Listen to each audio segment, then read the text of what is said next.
नमस्कार दोस्तों, स्वागत है आप सबका आपके अपने चैनल मालती शर्मा पर। दोस्तों, आज मैं आपको वट सावित्री व्रत की पूजन विधि और कथा के बारे में बताऊंगी। वट सावित्री व्रत ज्येष्ठ मास की कृष्ण पक्ष की अमावस्या को मनाया जाता है, जो कि सन 2020 में 22 मई को पड़ेगा। ये स्त्रियों का महत्वपूर्ण पर्व है। इस दिन सत्यवान, सावित्री और यमराज की पूजा की जाती है।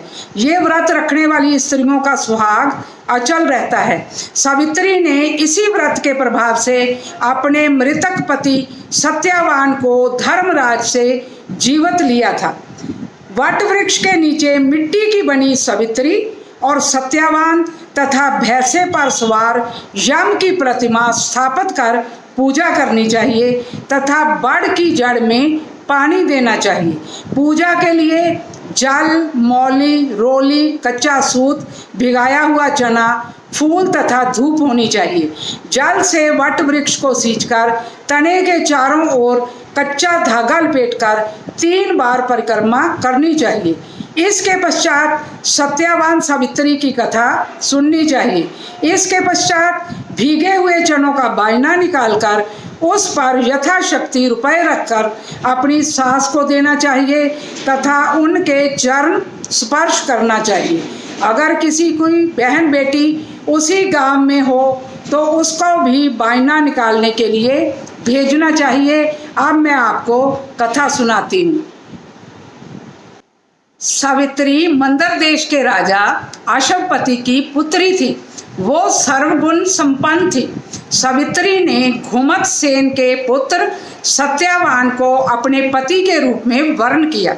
जब ऋषिराज नारद जी को ये बात मालूम हुई तो उन्होंने अशवपति जी से जाकर कहा, आपकी कन्या ने वर खोजने में निस्संदेह भारी भूल की है। सत्यवान गुणवान तथा धर्मात्मा भी है, परंतु वह अल्प आयु है और 1 वर्ष के बाद ही उसकी मृत्यु हो जाएगी। नारद जी की ये बात सुनते ही राजा अशवपति का चेहरा उदास हो गया। उन्होंने अपनी पुत्री को समझाया कि ऐसे अल्प आयु व्यक्ति के साथ विवाह करना उचित नहीं, इसलिए कोई अन्य वर चुन लो।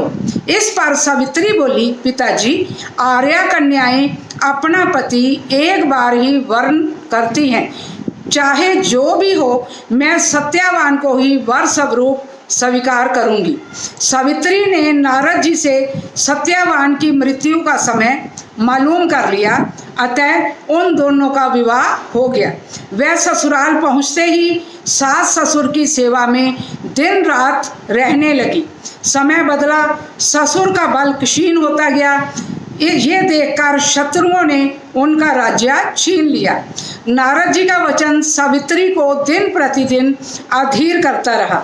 उसने पति के मृत्यु का दिन नजदीक आने से 3 दिन पूर्व से ही उपवास शुरू कर दिया। नारद जी द्वारा कथित निश्चित तिथि पर पितरों का पूजन किया।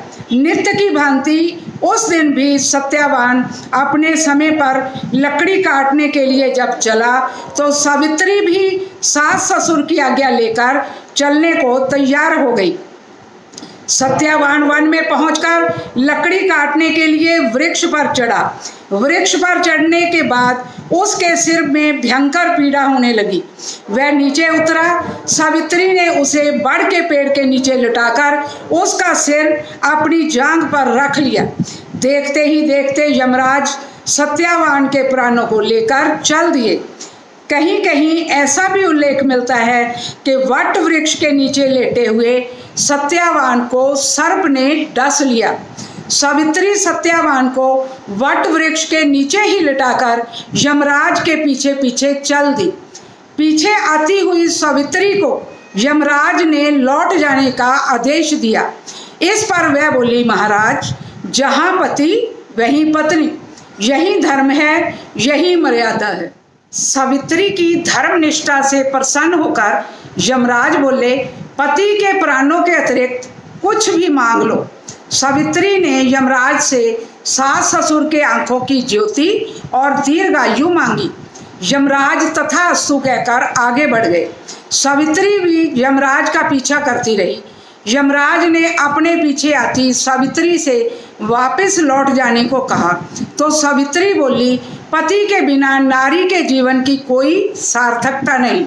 यमराज ने सावित्री के पतिव्रत धर्म से खुश होकर पुनः वरदान मांगने के लिए कहा।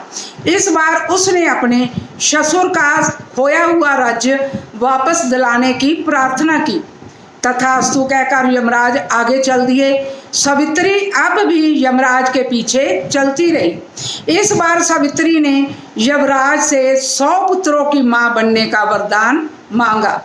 तथास्तु कहकर जब यमराज आगे बढ़े तो सावित्री बोली, आपने मुझे 100 पुत्रों का वरदान दिया है, पर पति के बिना मैं मां किस प्रकार बनूंगी?